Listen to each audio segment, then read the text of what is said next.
watching a speedrun can be boring.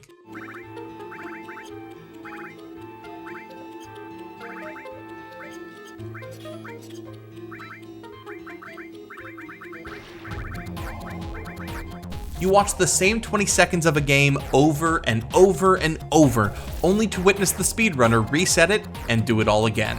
All because he was a pixel off of perfection.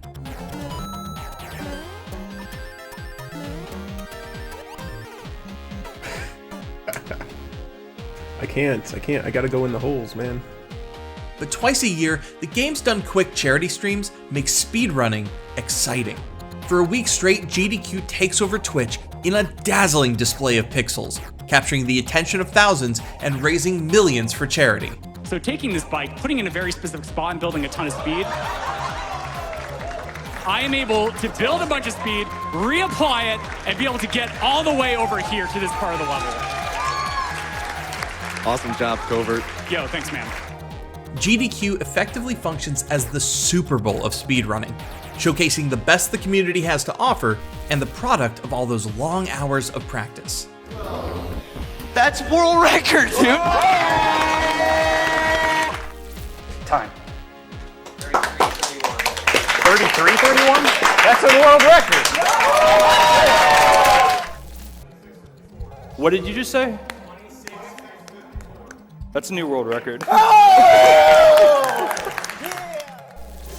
Time. That's a new world record.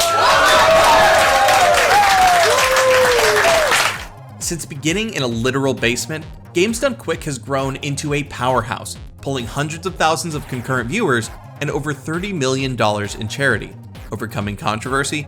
No, don't punish him. We're on first to final. Give me your gun. Seriously? You're done. COVID, and a bit of cringe in the process. But before we get to the end of this run, let's hit reset and take it from the top once again. Speedrunning is an activity where runners speed through single-player games as quickly as possible. To do this, they utilize tricks, glitches, and RNG manipulation to reach the end in record time. Games Done Quick is a charity marathon stream that offers these speedrunners an opportunity to showcase their prowess, with support from commentators to explain tricks, run strategies, and add a little hype during difficult moments. They didn't think they'd do it. They didn't think But they did it. Yeah! Give it up! But while hundreds of thousands of viewers spend their time and their hard-earned money in support of the marathon now, GDQ originally came from the humblest of beginnings. Games Done Quick was the brainchild of speedrunner Mike Uyama. He founded the event with the help of a small group of volunteers, after being inspired by other charity streams like Desert Bus for Hope and the various marathons hosted by the Speed Gamers. But Uyama wasn't happy copying what came before. He wanted his production to be on another level. Originally intended as a marathon for 16-bit games, Uyama dubbed the event Classic Games Done Quick, and in 2010, the organization started its first stream from the halls of MagFest 8. Unfortunately, this historic moment for the fledgling organization started with some technical difficulties, resulting in the emergency relocation to the basement of Uyama's mother's house. It was there that we got the first glimpse of GDQ, an event that would come to define speedrunning for the majority of casual fans on Twitch. You'll have to ask someone upstairs. How's it going? Hey, how's it going? Okay, sorry about the commentary stream. We've been really struggling. Don't yell, because it's going to overpeak it. We've been really struggling to get everything set up. Long story short, basically, MagFest had no internet for us. That's why we're streaming it from my house. Despite being stuck in a basement and having its viewers limited by Ustream, CGDQ was a success. It blew the original donation goal of $2,000 out of the water, bringing in over 10 grand for the humanitarian agency Care International. Alright, and our final donation total, at least as of now, we're going to keep donations open for a while, but $10,040.01. Oh, nice. In 2011, GDQ returned bigger and better, with higher production value, a new partnership with the Prevent Cancer Foundation, and a new name, Awesome Games Done Quick. These new bells and whistles, along with the extended duration of the event, helped the first AGDQ to bring in 5 times the donations of its predecessors. Riding high on the success, Uyama and his team created another event 6 months later. This was appropriately dubbed SGDQ, or Summer Games Done Quick. Oh, you gotta be kidding me! Are you serious? That has never happened before, ever! Like its sister event, SGDQ would also partner with multiple charities, ultimately sticking with Doctors Without Borders as the years went on. But while these improvements were massive for the time, it wasn't until AGDQ 2014 that the marathon really hit its stride. So that continued for a few years until like 2013, 2014 is when it kind of got to the point where it's like, okay, we're kind of getting to the point where we need, you know, a more rigid structure. We got over 250 people just attending now. You know, it's going to be like 450 the next year and stuff like that. So it became very clear at that point that, you know, more organization, more structure was needed. And that's when, you know, the idea of actually organizing into a company at this point, you know, getting the finances straightened out and getting, you know, some people actual pay for how much time they're putting in at that point, because, you know, you can't work for, you know, 2-3 months and not get paid at that point. It was getting to be way too much work. The Prevent Cancer Foundation took a much more hands-on approach to financing and running the broadcast, helping ensure that staff got paid, and the production value took another dramatic increase, with camera and mic quality improving, custom banners and graphics being used to promote the charity as well as the runners, and a significant upgrade in venue. 2014 also marked a huge milestone in GDQ's charitable efforts. For the first time, donations had passed the $1 million mark. $1 million!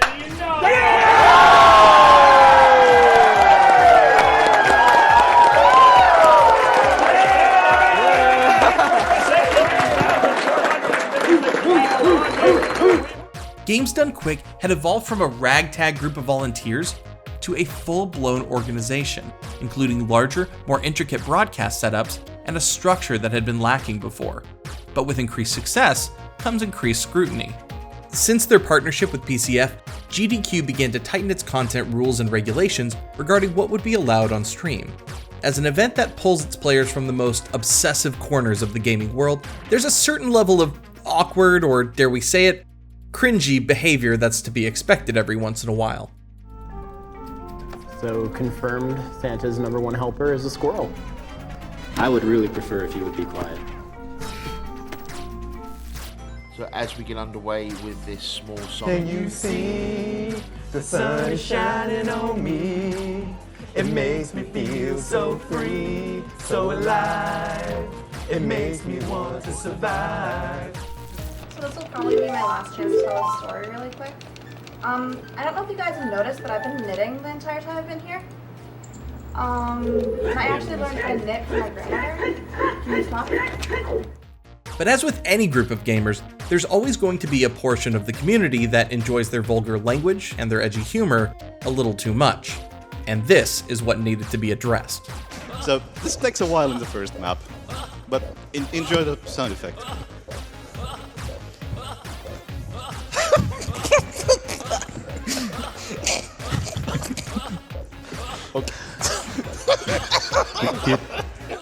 As PCF became more involved, the event moved in a much more family-friendly direction. This brought in a broader audience and increased the potential pool of donations. But this cleaner image didn't always gel with some elements of the community, and soon, those that couldn't follow the rules faced punitive action. No, don't punish him. We're on first and final. Give me your done. Seriously? You're done. All right. You. This is something I did. Why are you punishing? Doesn't matter. You gotta follow the rules. You guys, I gotta punch your badges. This is your first and final. Nope, you can keep them. He's on first and final. There's no political affiliation on stream. We represent a charity. They do not associate with anyone politically, period. You were warned. Some of these bans seemed completely reasonable. For example, when runner GamerPro11 received an indefinite ban for continually making suicide jokes throughout his entire time on the event stream. Yeah, so now he's just dying over and over. What is this? We're committing suicide. Don't try this at home. Dropped inputs love to kill you. This game loves to kill you. And that's why I love killing myself in this game.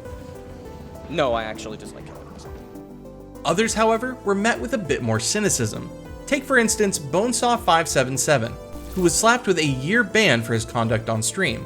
While the official reason was never released, the consensus was that he was making too many Owen Wilson jokes after being asked to stop. Much like Owen Wilson lives with his car keys. Wow, these keys are great. Wow. Oh my god. Wow, these keys are unbelievable. Wow. You see, they even open the garage door nowadays. That, and he asked chat to tweet at Air Canada about his flight, a request that seemingly went unanswered, as Air Canada didn't seem to know what was going on when GDQ apologized for the incident. These bans, among others, were looked on by some in the community as overzealous and sometimes hypocritical.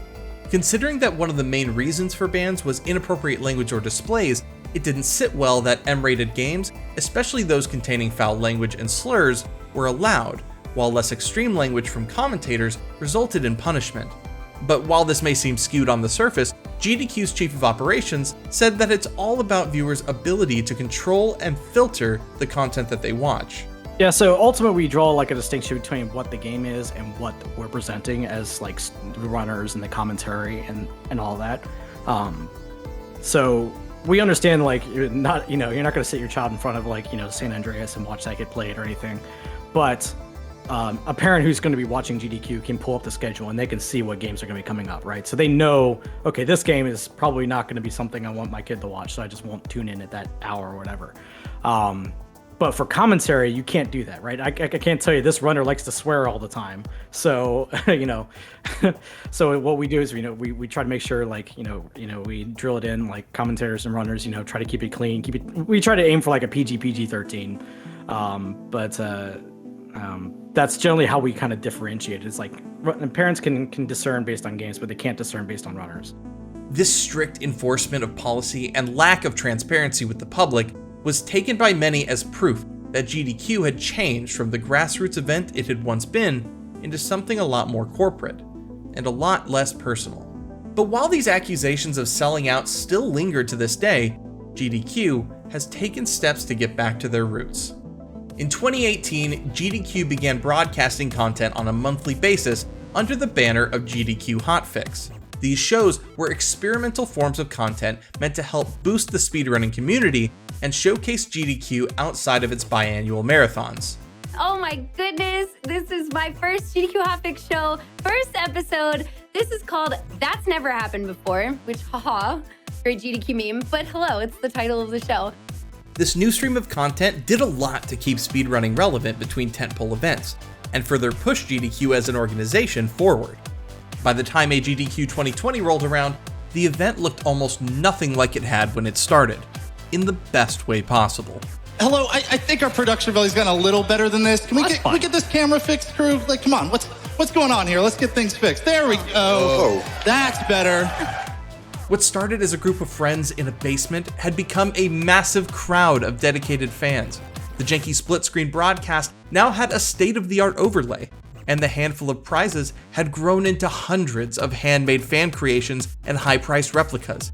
There were interviews, comedy segments, retrospective videos, and most importantly, that small but respectable $10,000 had grown to $3.16 million.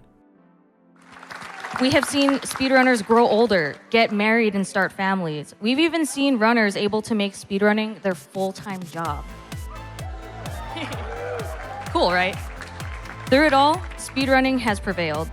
Thanks to the love and passion of the speedrun community, GDQ has been able to raise $25 million for charity. Over $25 million for charity. It was their largest, most impressive marathon yet, and it seemed like nothing could trip up the powerhouse that GDQ had become. But only a couple months after that historic event, the world was thrown into the grips of the COVID-19 pandemic. And suddenly, one of the biggest live events on Twitch was forced to close its doors to the public. For a while at least, the halls of GDQ would be quiet, and everyone's favorite couch would remain empty. But runners persevere, and in August of 2020, GDQ had its first online event, with each participant broadcasting from the comfort of their own home. The undertaking was vast, with well over 100 different runs to jump between, and as runners were spread out all over the world, the technical requirements were daunting to say the least. Yeah, so it was a very odd time because very early in 2020, actually probably late 2019 even, we had just picked up a new studio location in Virginia with the intent of further building on our hotfix shows, and that ended up becoming extremely invaluable for the online events we were going to later have to produce for COVID, because if it wasn't for that, we would be doing it from somebody's house. The online event came together, successfully broadcasting the whole marathon with minimal bugs or technical hiccups. But as successful as the event was, without the energy of the crowd, their genuine reaction to tricks, and their constant call and answer gags, I just want to test something really quick. Honk? Honk. Honk. Honk? All right, cool. This is what it's like to be a rock star. some of the magic was lost. And this was reflected in the donations. The event fell almost $1 million short of their previous year. The GDQ staff, however, wouldn't let this discourage them. For AGDQ 2021, the staff put together a digital audience made up of animated mascots. These were tied to chat, and whenever certain commands were used, the crowd would react. This feature turned out to be a hit, pushing engagement and donations back up, and making up a lot of ground that was lost. And on the other side of the screen, we have all of you, Twitch chat, the people who generously donated to Prevent Cancer Foundation despite some of the biggest hits that economies have taken in GDQ's lifetime, as well as the wonderful people who send GDQ claps, GDQ hearts, and GDQ lamps that have raised our spirits during challenging moments. The 2021 Summer GDQ is once again restricted to an online format, but if its short virtual history has shown us anything, this should be the biggest digital GDQ yet, with improvements to the digital crowd, a stacked schedule full of fan-favorite franchises, and hopefully more donations than ever. GDQ is looking to make their last all-online event one for the ages.